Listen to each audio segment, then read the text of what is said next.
Deep conversations with the right people are priceless, and ideas are formed in the crucible of authentic, connected, and sometimes controversial conversations. No ideas are off the table because why would they be? Join us on Inquisitive Souls as we lead with curiosity, empathy, and a massive heaping of juvenile humor. Join us on this learning journey. All right, before we saddle up, I want to tell you about the Dad Edge Alliance, which is my absolute favorite community on the whole entire internet. It's a group of, at the time of my recording, it's about 250 guys. It's growing all the time, but it is a community unlike anything I've ever seen. And I don't know if you could hear that thunder that just happened, but that is a sign that what I'm saying is truly, truly important. That's right. Thunder. Thunder happened when I'm talking about the Dad Edge Alliance. So listen, if you're a guy and you are feeling like your friendships or your relationships are superficial, you get around, you shoot the shit, but you're never going deeper. You don't feel safe to do that. And you know that there's something more. I'm telling you, join this community. It is insanely life-changing. Okay. Like we got guys in there from all walks of life. But they all have one thing in common. They're trying to elevate fatherhood by improving themselves. They're leaning in. They're supporting each other. They're learning from one another. They're learning about themselves. They're challenging themselves. They're setting goals. They're holding each other accountable. But they are all doing it in a place that's totally safe and totally just overflowing with bro love. And I'm trying to say that in a manly way. Bro love, right? So, one of the things that I've learned throughout my own personal development journey, which is a journey that will last the rest of my life, obviously, is that the people you surround yourself with that's one of the most important choices you can make. Many of you have probably heard the quote, you're the average of the 5 people you spend the most time with. And when I first heard that, logically, I got it. Okay, that makes sense. But I never could have imagined what it actually meant. How transformative it is to get a better, higher caliber, more open, loving, caring, relentless group of men in your life. So that's what this fucking community provides. I mean, I don't know how to state it in a way that really truly conveys how I feel about it. Maybe I'll just say fuck a lot more. But I mean, the stuff that goes on here is crazy. They've got community calls. They've got accountability teams. They've got amazing content, free books. We're building courses. We have experts come in, New York Times bestselling authors, Navy SEALs to speak to the guys. And the guys are learning and they're growing and they're building relationships with one another and they're bringing a better version of themselves into every aspect of their life. So please think about it. Look around you. Do you have the group of people around you that are going to help you create the fucking life you want? Most people don't. Most people don't even know there's an alternative. And most people don't even understand how important it is. So I'm telling you from my own personal experience and witnessing hundreds of people have the same experience, it changes everything. Okay, so listen, if you want to know more, you can either always send me a message or you can go to gooddadproject.com/alliance and I'll put that link in the show notes page. Do it. And it will help you become emotionally fucking excellent. Now on to the show. Hey, Zach, welcome to the podcast. Thanks for having me. Yeah, I'm really looking forward to this conversation. So it's interesting. I run some mastermind programs for men. And one of the things that we teach guys is emotional validation. And it's a skill that I learned a couple of years ago when I, and it's funny learning this skill just in a completely unrelated setting. I realized, oh my God, I basically invalidate everybody in my life all the time, oftentimes with the very best of intentions. And so which I'm, as I talk to more and more guys, is a pretty common thing. But one of the things that was interesting to me is, having read a couple of books that talk about this idea of turning towards instead of turning away, I realized just how powerful that is and how many opportunities there are. So maybe we could start by, maybe I'll just give one more little bit of this monologue and say the reason that we're talking actually is because I was doing some reading on this idea of turning towards versus turning away after hearing about it in a couple books. One was I Hear You by Michael Sorensen, which is like a book on validation. And the other one is a more recent and a much bigger book called Emotional Agility Hmm. by Susan David, which I love that book. So that got me interested in the idea. But maybe you could talk to us about what I guess what the concept is all about. Yeah, so I haven't read either of those books. I don't know them, but the notion of turning toward comes, at least for me, through sort of the theory and practice of what's called the Gottman method couples therapy. So John Gottman is a researcher and therapist, and spent about 40 years studying marriages, and discovered principles that are consistent among marriages that are working and consistent among marriages that are breaking up. And one of the principles that is true among relationships at work, he defined as what he called turning toward versus turning away. And essentially, that it's basically this, right? Like, people are making bids all the time. Spouses in particular are making bids for attention, bids for affection, bids for information, bids for, I mean, it doesn't really matter. It's just there's an ask. And as the recipient of that ask, we have choices, right? We can turn toward the ask, which might be as simple as saying, huh, I don't know. It doesn't have to be, I'm going to do the thing, or I'm going to care about the thing. It could just be, I heard you, right? Like the title of your book there. The other one is to turn away, which is essentially to be invisible, just not be part of the equation. Just sort of to ignore. I think we do that a lot right now with our phones. Like, Mm-hmm. I'm not going to turn toward you. In fact, I'm going to turn away because I'm too busy, playing this Words with Friends game, or I'm too busy checking this email, or I'm reading the news. And that's where I see it most often. Sort of the most complaint in my office. I'm a couples therapist, and then there's actually two other pieces of the puzzle, which are what John defines as turning against, which is hey, would you take the garbage out? And why would I take the garbage out? Isn't that your job? Kind of turning,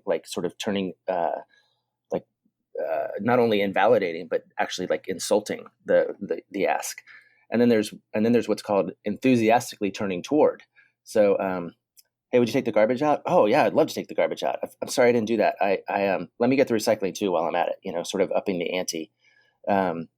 So there's lots of ways that you can, at least statistically, respond to a bid, and some obviously are healthier than others.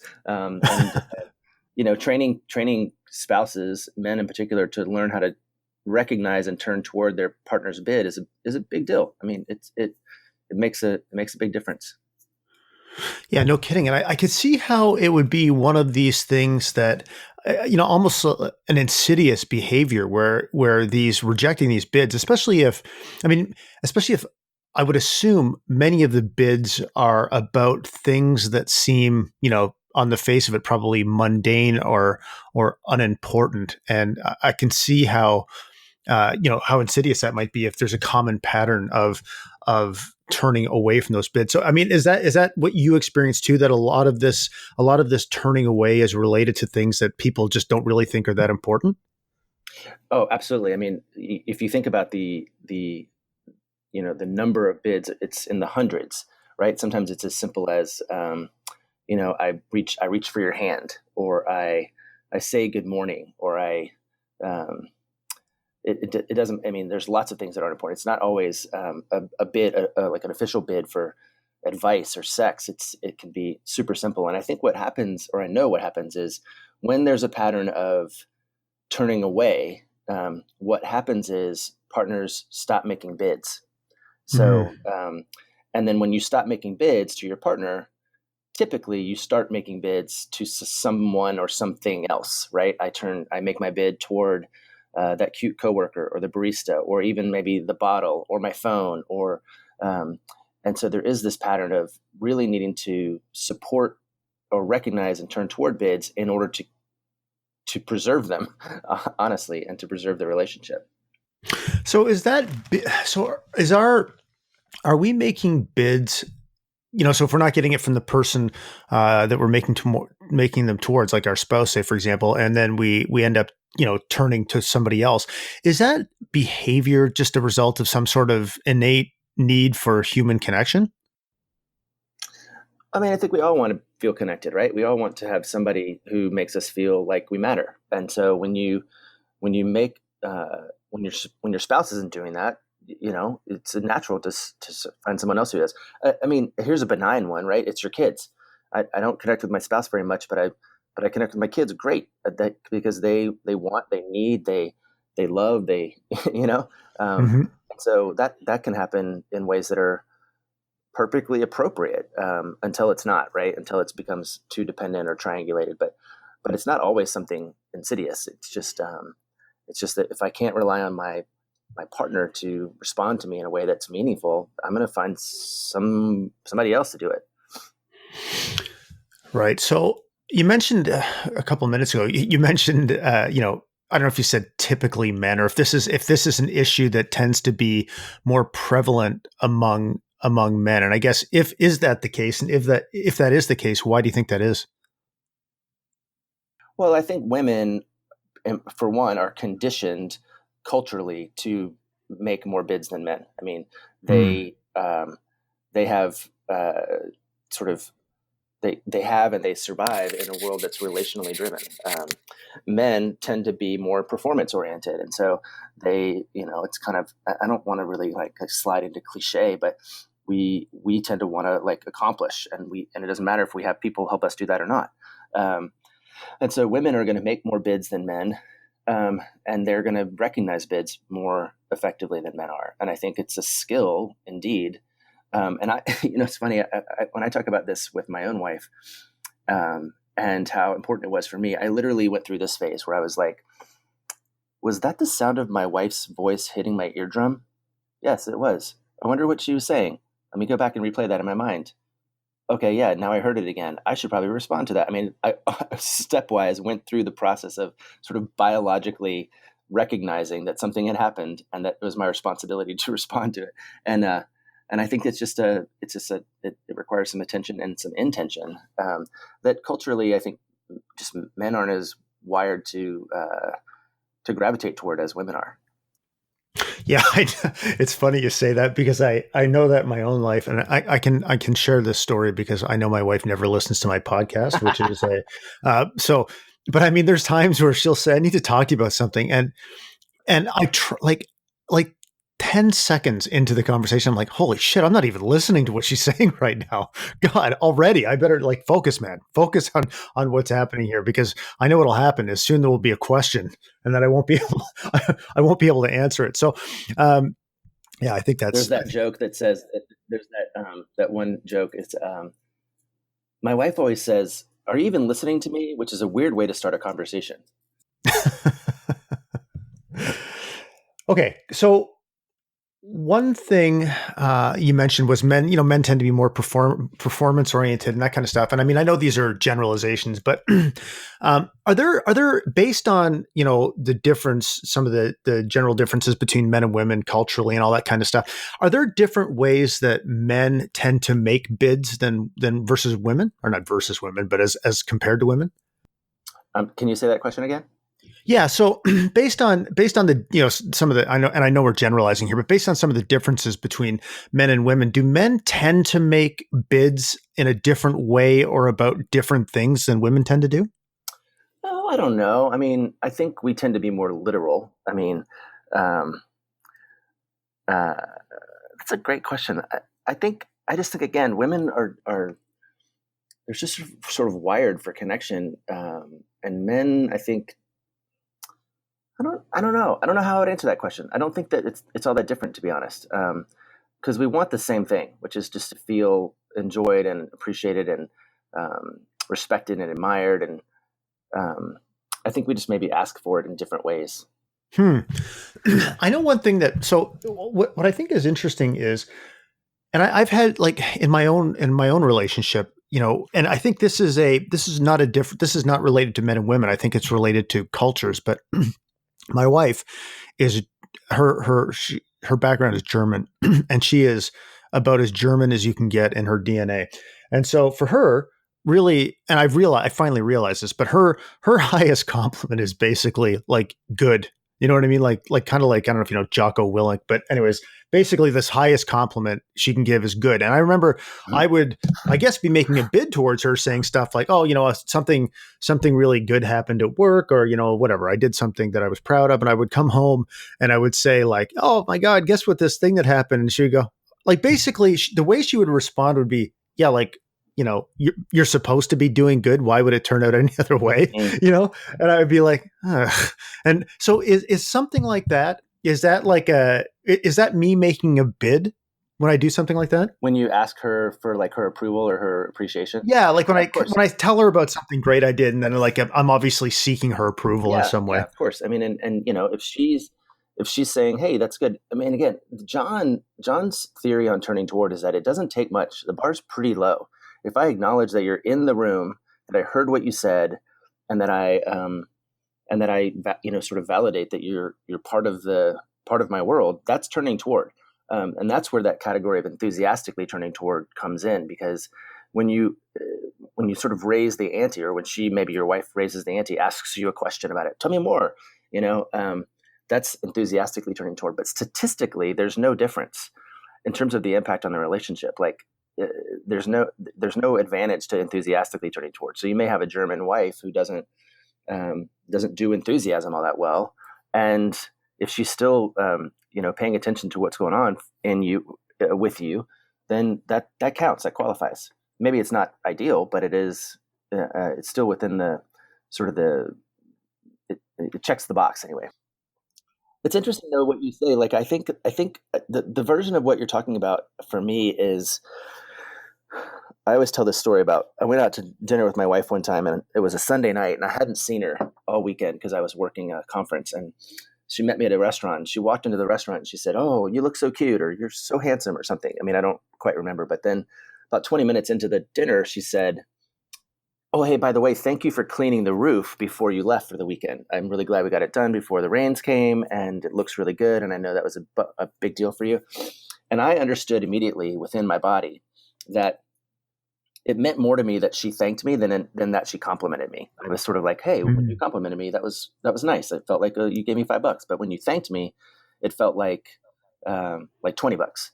And so what she then has learned to do is to just be thankful, right? That's how she turns towards my bids now, um, because that goes a long way. And I think if you're able to say to your wife, or your whoever, your coworker, your kids, whatever, and say, "Hey, when you do this, it feels good. When you do that, it feels really good."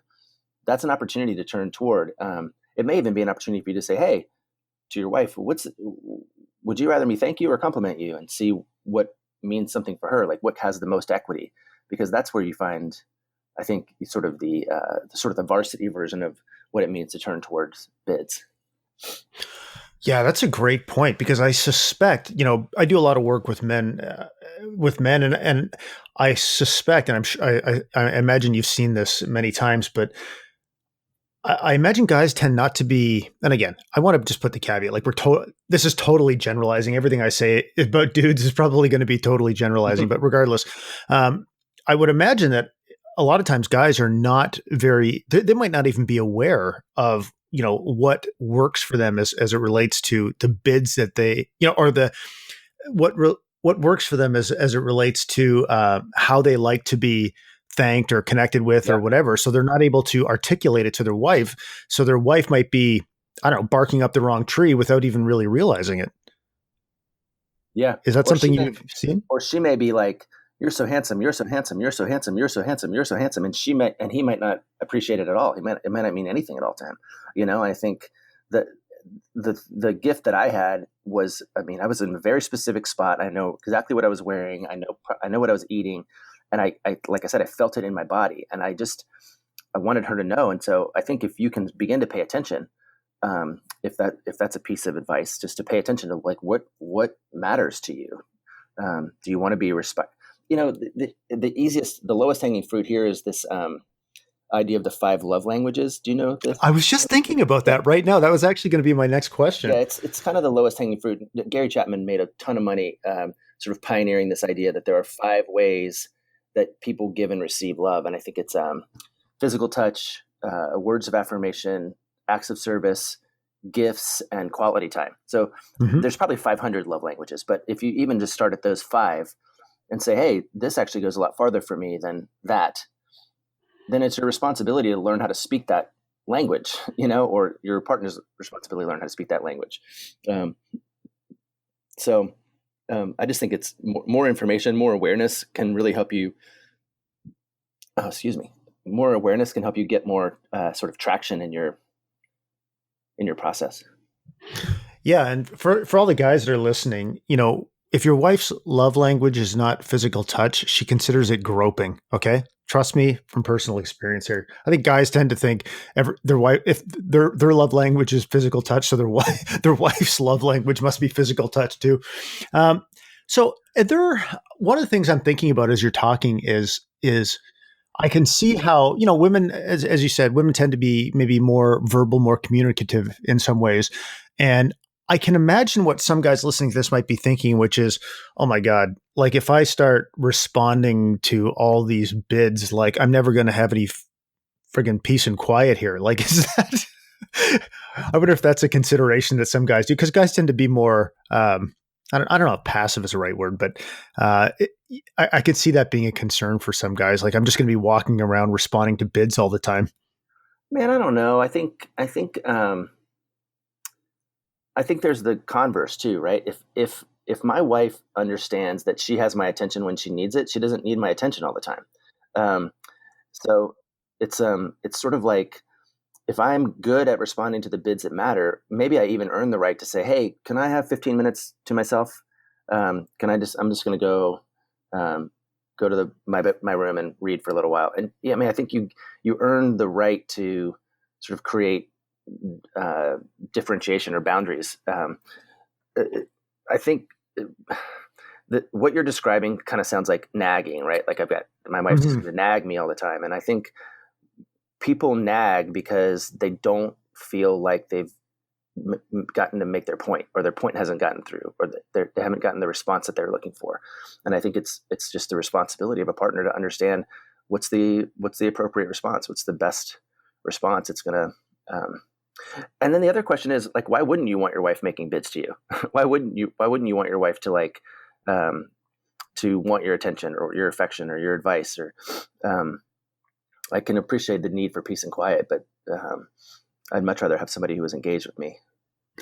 Yeah, for sure. And I know there's some pretty shocking statistics related to like studies that have been done. I don't know if it was John Gottman that did the studies or whatever, but like as it relates to the ratio of turning towards and turning away, and that being a very powerful predictor of the long-term, sustainability of a relationship. So can you talk about those numbers a little bit?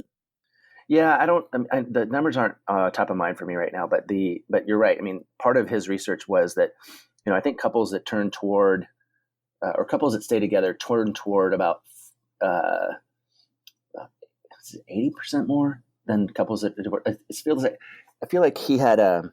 No, here's what it is.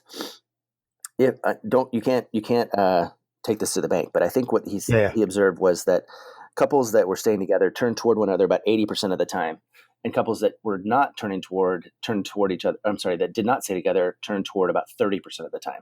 So there's a pretty stark differentiation between um, whether or not you're able to stay together based on whether or not your partner feels like you're interested in them. I mean, that's just that's part of the gig.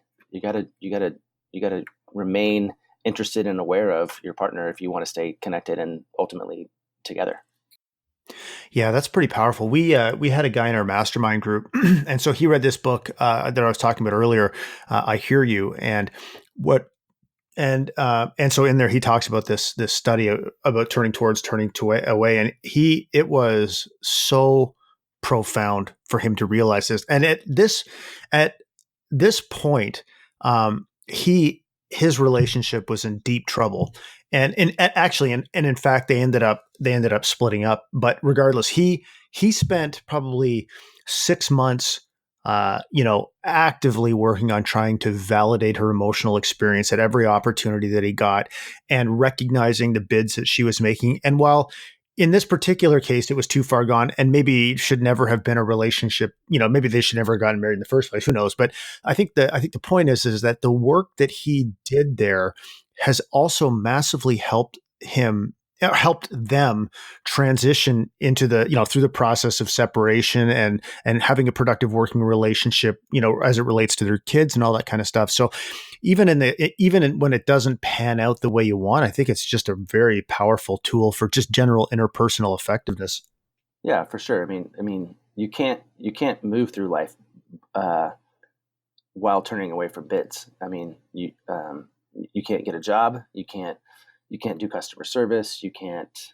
I mean, there's all kinds of advantages, to learning how to recognize that you have a responsibility to respond to people when they're talking to you, which is basically all it is.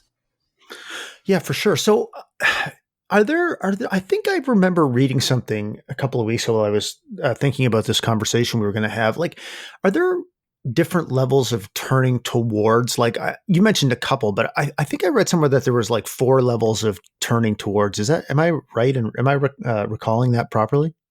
No, it's not really levels, right? But I think when you can master simple turns, then you can move up. You can kind of move up, right? The bid for when you wake up in the morning and say, "Oh, good morning," and you can go, "Good morning," like just back. That's a really simple turning toward. You have to master those simple ones and kind of move up the ladder, um, because eventually there's going to be a bigger ask, like an ask for advice or an ask for sex, right? That's a more complicated one. Hey, do you think we could have sex tonight? And that's different than good morning. And to be able to turn toward that needs to have some kind of uh, basis, right? If my partner never says good morning to me, doesn't acknowledge me when I walk in the room, doesn't say thank you when I bring them a glass of water, I'm not going to ask them for sex. I'm not going to try and connect with them in a more intimate way because I'm not that comfortable. Yeah, for sure. So, in a relationship, I mean, especially ones that have gone for, have been people have been together for a while and everything, is kind of in a, let's say, somewhat of a steady state and things are familiar. Maybe there's some complacency. I mean, are people, does it, and I'm sure everybody's different, but I mean, how much of the turning away from bids is just a matter of not paying attention versus like whether there might be some, I don't know if malicious is the right word, but you know what I mean? Versus how much of it is just inattentiveness and complacency in your experience versus like actually, say harmful intent of some sort, or where you're actively trying to Yeah. like, turn away from somebody to spite them or whatever. Yeah. Man, I don't know. I think in my experience, it's much more about it's just not something I'm good at versus it's something I'm intending to do in order to harm. That's a different category almost of of communication. So it's like I think to answer if I'm answering your question specifically, I think it's less about my desire to ignore you and more about just something I'm not that good at or I'm not that attentive Hmm. to. I mean, like I said, for me, it was really just an issue of saying, hey, I actually have to go back and hear the sound again because um, that was my problem. I would just be distracted or my brain would be somewhere else, and I had to go. Oh, hold on, something's happening here. Something important is happening here, which is my wife wants something from me. Hmm. So, I'd be interested in hearing your own personal. You've talked about it a little bit, but I'd be interested in hearing about your own personal evolution as it relates to this. Like, how did you, you know, get interested in the idea of what the Gottman Institute has to offer? And was it one of these things where you learn this skill and then you recognize that how many opportunities you have to actually turn towards, like a light bulb going off, or was it kind of the other way around where you realized that there was something, an opportunity to improve something and you couldn't quite put your finger on it? Well, I mean, for me, it was probably a couple of parallel processes. I mean, I was training as a therapist and working with some couples, and kind of, I was an expert. I was an expert in relationships, except when I got home. And when I got home, I was really not that good at it. I was pretty defensive kind of guy, and maybe more arrogant than I should have been, and I just wasn't that attentive. And so, while my career was growing, my marriage was failing, and that was a really sort of hypocritical and ultimately humbling experience to try and process. And so, we just got into therapy ourselves, and Mhm. part of what was revealed there was, you know, you've heard this metaphor, like the carpenter's kids have no shoes. No, the cobbler's kids have no shoes. Um, and exposing that was painful, but it also prompted some real attention for both of us. I mean, it wasn't like I was solely responsible for what was happening, but we both were, needing to pay attention to what was going on and what we needed from each other. And so, it helped that it helps that I spend a lot of my time in and around relationship language. I'm very fluent in how to talk about relationships, and the right thing to do is always on the top of my mind. It's just not, you know, what are they? No battle plan survives contact with the enemy, kind of thing. Yeah, Um, or what did Mike Tyson say? Your plan goes out the window after you get punched in the face. yeah, yeah. So, so I don't know. I mean, it's just kind of going to work every day, and by that I mean waking up in the same room as your partner and doing the work. Is kind of what happened to me, I guess. One thing I think that would be a so it's interesting actually. So today I used to have a massive drinking problem, and today is actually the four-year anniversary of being sober. And what I think is probably something that's would be uh, somewhat prevalent in relationships where maybe there's not even a substance abuse, quote problem by the clinical definition, but I wonder, if a person spends, a fair amount of their time half in the bag or stoned or whatever, I could see how even if they might be doing or saying, quote, the right things, I could still see how that would be a form of turning away, like a more of a chronic form of turning away. You know what I mean? Is that something that you see with people? Yeah, I mean, I think um, any kind of addiction like that is. Oh, congratulations, by the way. I don't know if that's the right word, but that's cool Thanks. to Yeah. have that under your belt. Chip, I guess you get a chip today or something. But Yeah. um, the I think anytime there's a substance that is interfering with the relationship, um, it makes it hard to be present, right? I mean, Mhm. and so even if you are turning toward, is it really you that's turning toward? Spouses who are grappling with, or relationships that are grappling with substance abuse, often the sober partner or the more sober partner is kind of constantly wondering, who am I talking to? Like, what is the deal here? Who, whose attention do I have, or are you present? And I think that is sure. It's definitely a way that you can turn away, and and without sort of it's back to kind of what I said earlier, which is that if I'm not getting what I need from my partner, I'm going to go get it somewhere else. And sometimes that's the bottle, and I don't mean to say implicate the partner in that. Like, Mhm. maybe you do have a responsibility to be better at your bids, you know, than sort of going, well, my wife doesn't talk to me, so I'm going to get drunk. That's Mhm. not a legit response to that. But I do think that when we don't get what we need from, you know the appropriate places, or I don't know if appropriate is even the right word, but in sort of the healthier places, then we're gonna go find it somewhere else for sure. Yeah, definitely. I know for me that was a huge issue with my wife. I mean, aside, I would be,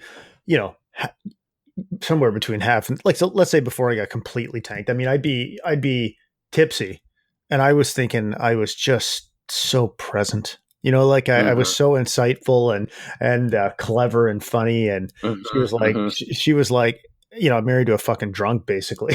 Yeah. And Yeah. for some reason it was very, very challenging for me to even. I just thought she was nuts.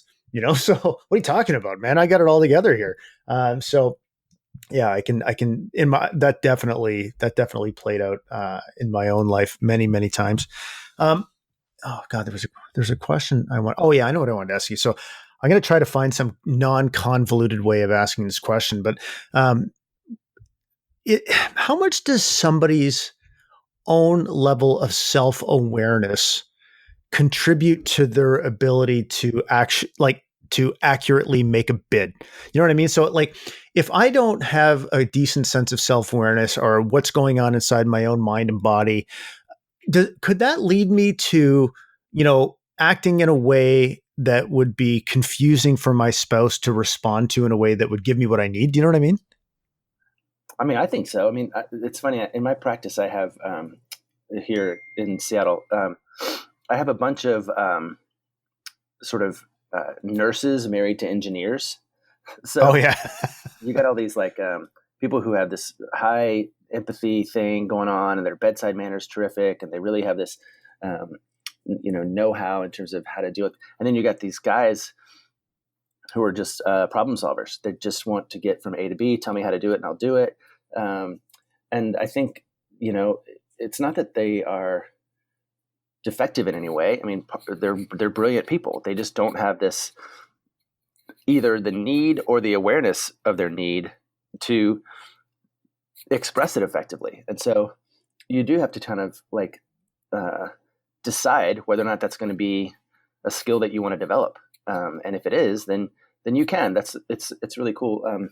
This whole category, I'm sure you're familiar with, of emotional intelligence, Mm-hmm. EQ, which is different than IQ, in the sense that if your IQ doesn't change, right? But your EQ can. You can grow in these skills of awareness, whether it's of yourself or of other people. You just have to decide. I guess you have to start with an assessment, I guess, of your own self-awareness, and decide whether or not it's important to you to develop it.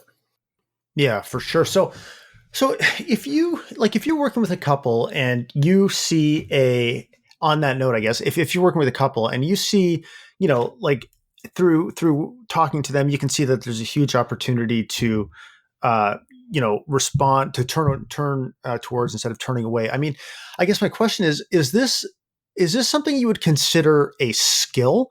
And if it is, how do you help people walk through this path of getting to the point of being able to skillfully turn towards? I mean, I think it's definitely a skill, and I think I think part of what you can do is just help people do the easy ones, Mm-hmm. right? Say good morning, say thank you, say, um, you know, grab the hand. When my partner reaches over and puts her hand on my leg, I can either sit there, I can swat it away, or I can put my hand just right on top of her. That's a turn toward. If you can learn how to recognize and respond to the easy ones, then you can start to sort of climb the ladder. And I'll in my office, I'll note when in the midst of a conversation, one partner actually turns their body, because a lot of times the way my office is set up, it's just the two of them facing me. But when they will actually turn their body to face their partner on the couch, I will note that, because I'm like, do you understand how powerful that is? Do you see what's just happened, which is that you've become the center of their attention? And even just noticing that those kinds of turns are happening is part of skill building. Yeah, that's a really important point, because I think a lot of times, and speaking from personal experience, we're not really aware of our words may be saying one thing, our body language might be saying another. Like there's a million different kinds of cues or signals we give off to people. So I think that's, when we're talking about skill building, I think it's really thinking about the whole picture that you're presenting. I mean, you could probably say, I'm assuming you could probably say the right words that would indicate that you're turning towards, but if the vibe you were putting off was completely the opposite, it would probably be, more detrimental than helpful. Yeah, I mean, obviously, none of this matters if there's not authenticity built Right. in. So, Yeah, absolutely. And so I think too, like how much does, especially for guys, how much does the idea, or maybe the best way to ask this is, what is the relationship between, say vulnerability and making a bid, or turning awards or turning away? Because I think a lot of guys have some problems. I mean, everything I say here is from deep personal experience, but have some problems, some challenges opening up and being vulnerable. So how do you see that challenge of being vulnerable playing out in this context in a relationship? Um, I don't know. I mean, I think again, it takes practice, right? Right. If you can sort of open up at the simplest levels, and have some success, then you can risk going forward. I mean, sort of opening up more vulnerably, I suppose. Um, the I go back to this idea that it's really most important that you, well, two things, right? It's important that you learn how to make bids and turn toward them, but the other one is um, it's sort of like you want to let your partner be successful, like Mm. um, when they do make the bid, and even if it's awkward or even if it's not quite exactly what you want, appreciate the effort, because I'm gonna every time that I feel like I've been um, I don't know, shamed is probably the closest word. It's going to diminish my desire to make another attempt. So I think it's really important that people learn how to help each other be successful. So when you say shamed, do you mean shamed in the context of like you making a bid, somebody making a bid and being shamed as a result of that? Is that what you're talking about? I'm just thinking about your question about like how do I how do I well, I'm thinking about your question of like what do I do if I'm not that good at it, Hmm. or I'm so if I'm not that good at it, and sex is a really interesting one where I hear all these stories, and well, I hear these stories. I'm certainly have my own experience of this, where I'm just sometimes people are just not that good at asking for sex. They kind of tease or they grope or they turn into a little boy or something. And Hmm. and if my wife says, "You're being a big baby," or "Come on, dude, like this isn't how I want," it's not going to make me more likely to pursue. And I'm not saying validate the immaturity. I'm saying let there be some awkwardness, and in the process of prioritizing the relationship. That's probably what I'm thinking of more than anything. Okay, I got you. Yeah, no, that's very very powerful stuff, and I love that it's at the most fundamental level, it's a very simple thing to start implementing and I guess strengthening the foundation of a relationship. So one other thing I wanted to ask you about was was looking at your some of the articles you've written, and one of the things you talk about is that's fascinating to me is the idea of sharing fondness and admiration. You wrote an article on that a few years ago. It was like 3 years ago, so I don't know if you remember it, but what are your thoughts on, like, I guess what was your intention with that writing, and I guess what are some lessons from that the listeners can take away? Well, I mean, I think again, this is part of John's theory of what he calls well. So John wrote a bestseller called Seven Principles for Making Marriage Work, or Seven Principles for Making Marriage Work, and one of them is turn toward versus turn away. Another one is sharing fondness and admiration. And I just think that for me, it boils down to your partner needs to know that you like them, not only that you love them, because they're probably love is assumed, it's built in or baked in, but like often isn't. And I think you need to have some sense of um, sort of I want you to know that you matter to me, that I like you, that I find you attractive, that I'm grateful for you, that I'm proud of you. That goes a long way because, um, frankly, you can avoid a ton of conflict just by building up that one skill. Because I'm not going to fight with somebody that I think likes me and I'm confident likes me. But if I'm worried or wondering whether or not you're in my corner, I'm much more likely to get defensive or critical. So I think one of the ways that you can sort of build peace into the relationship is to build this degree of fondness and admiration. And again, like going back to that dinner I had with my wife, understanding where you get traction is really critical.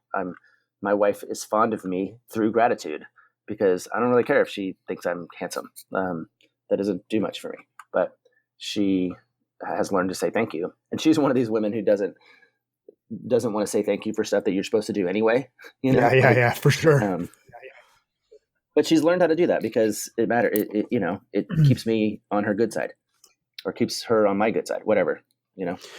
Yeah, just so people can know, I have Zach's page open on the website, and Zach is a very handsome fellow, guys. So just for whatever that's worth. Um, so when you are working with people, like, so one thing that you mentioned that was interesting there was sort of, again, sharing fondness and admiration, but how much responsibility do we all have to take a benign interpretation of what the other person is saying? So I'll give you an example. So again, I don't want to blame everything on my wife's German heritage, but that's what I'm doing on this podcast interview. So, but so she can be extremely direct, right? And often err on the side of sounding quite critical. And it used to really bug me. Like, it used to be like I used to get super defensive about it. And what I realized, though, and I kept wanting her to change, you got to stop doing that, blah, blah, blah. Like, why come you can't just be like, be more kind or whatever. And what I realized was, really what she's doing is she believes in me, and she believes in my potential, and or believes that I have a lot of potential, say, to make a positive impact in the world. And her way of going about this is her way of going about getting me to do that, is pointing out ways I could be better, and when I just finally realized that, why am I expecting her to change? Why don't I just take a more benign interpretation, instead of projecting my own insecurities onto her, for example? Why don't I just take a more benign interpretation of what she's talking about, and just try to separate the message, the content of the message from the delivery of the message?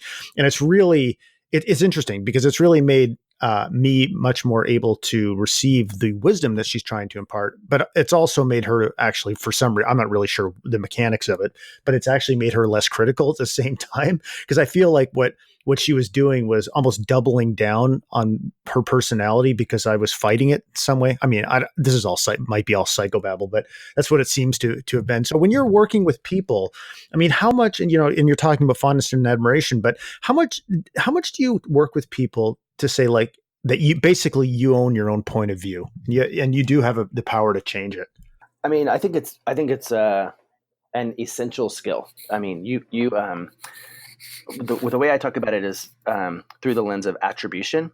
Like, if my partner does something, I'm going to attribute that to something. I'm going to attribute that either Mm. to she's having a bad day, or she's a bad person.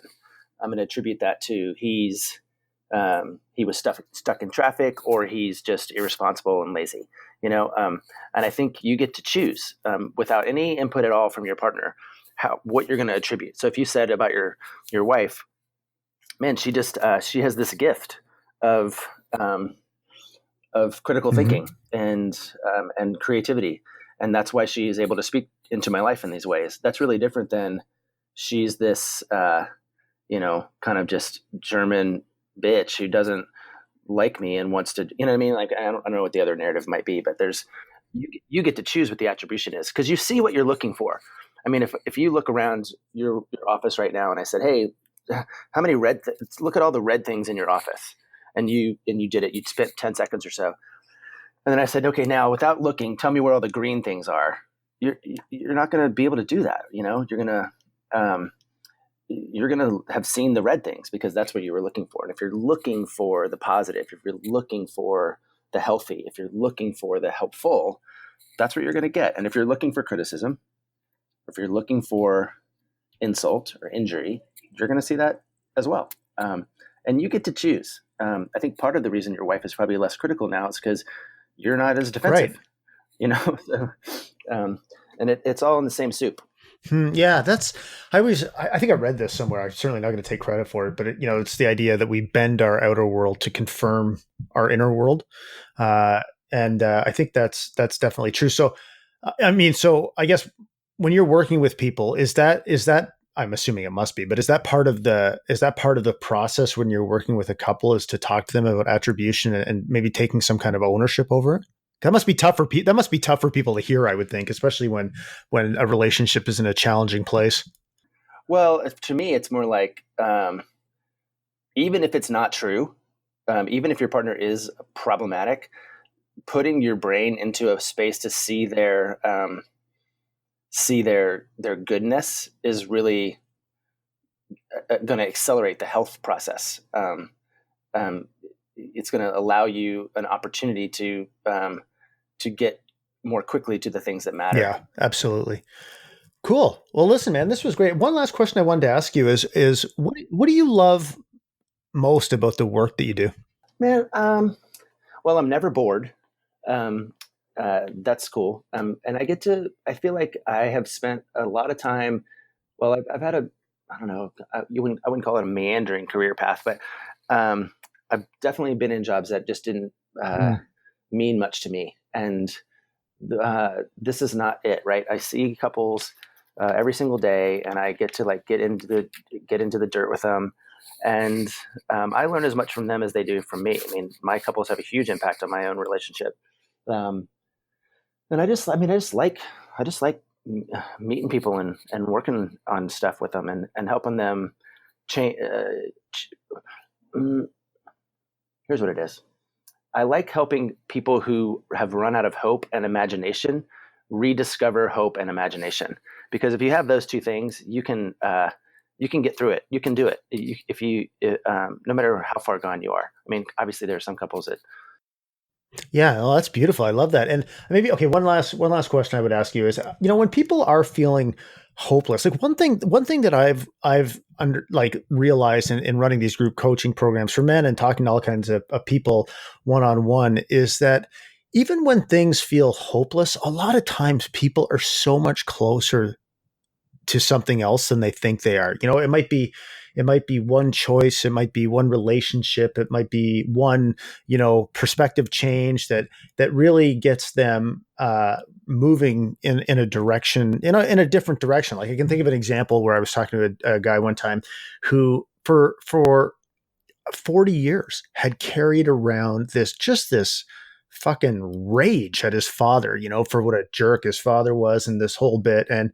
he was an alcoholic and beat him and blah, blah, blah. And all terrible stuff. But, when we talked about what do you think, like the idea of compassion and like, what do you think your father's upbringing was like that caused him to behave in that way? Like, do you know anything about it? And it was just that, it was just that thought that he had never had before that allowed him to start moving from anger to forgiveness and compassion. And so it really was in that particular case, and I've seen this many times, is just one paradigm shift, I guess, away from looking at things in a different way that allows you to move towards healing. And do you see that? Do you see that in your practice as well? You're closer, basically, that you're closer than you think. A lot of times, like even when it feels hopeless. yeah, I mean, I think people make meaning in lots of different ways, and I think if you can find a way, if you can, the quicker you can latch on to where you're making your meaning, whether it's from your parents or from your partner or from your job or from your faith or whatever, the quicker you can sort of redefine. Yeah, I got it. Awesome. Well, listen, Zach, this has been a great conversation. This the idea of turning towards instead of turning away. I mean, I know when I release this podcast, I'm going to get a lot of feedback about it, and it's something that we're actually going to start covering in our mastermind because I think that what we want to do is we want to talk about this concept, and then we want to have guys go away for a week and just watch all the places, and contexts and situations where people are making bids towards them, and then to reflect on how they might normally respond to those, and where there might be an opportunity to change. And it was actually your article that really helped me, cement the idea that this is an important thing for us to include in our mastermind. So I wanted to thank you personally for that. And thank you. Yeah. And thanks for the amazing work you're Cool, doing, man, thanks. because this is important stuff. So for the audience, if they want to find out more about the great work that you are doing, what are some of the best places for them to find you and learn more about you? Well, I have my own podcast with my teaching partner, Laura Heck.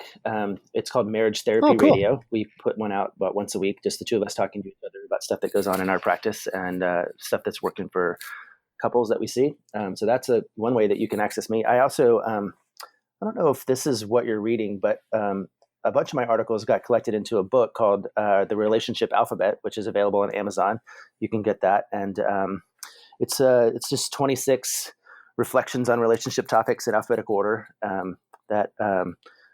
You don't have to read it straight through. You can just pick ones that you like and go from there. But those are probably the two easiest ways to find more of my voice. I'll include that. I'll include the link to your website and also the Gottman articles as well. I didn't realize you did a podcast. Isn't it fun? Man, I find for me, like one thing I've learned is I think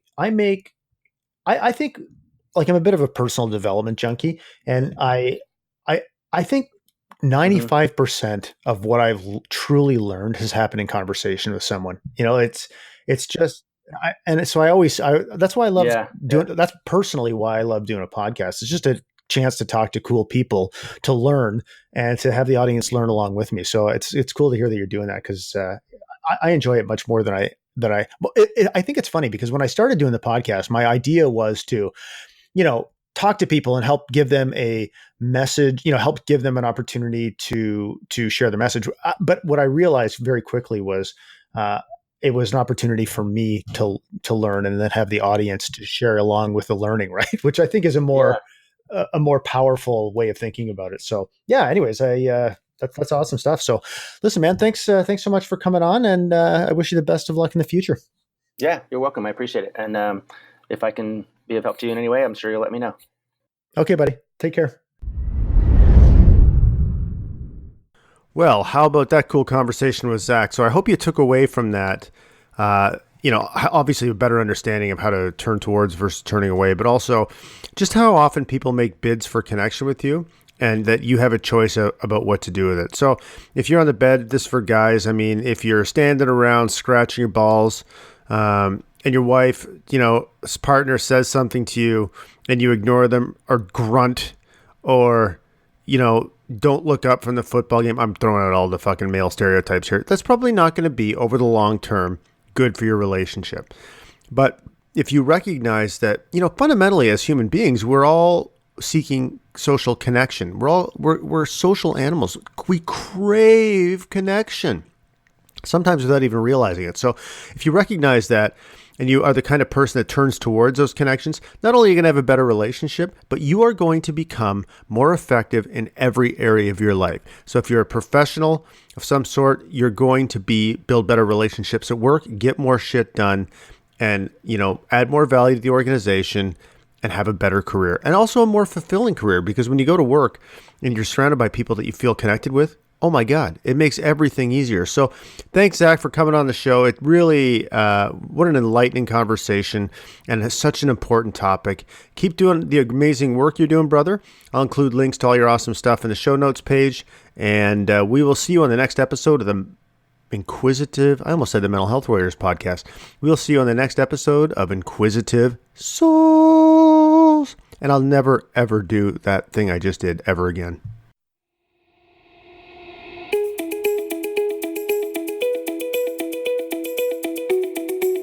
Thanks for listening to the Emotionally Excellent Man Show. Now, go own your shit like the powerful, handsome boss man that you are.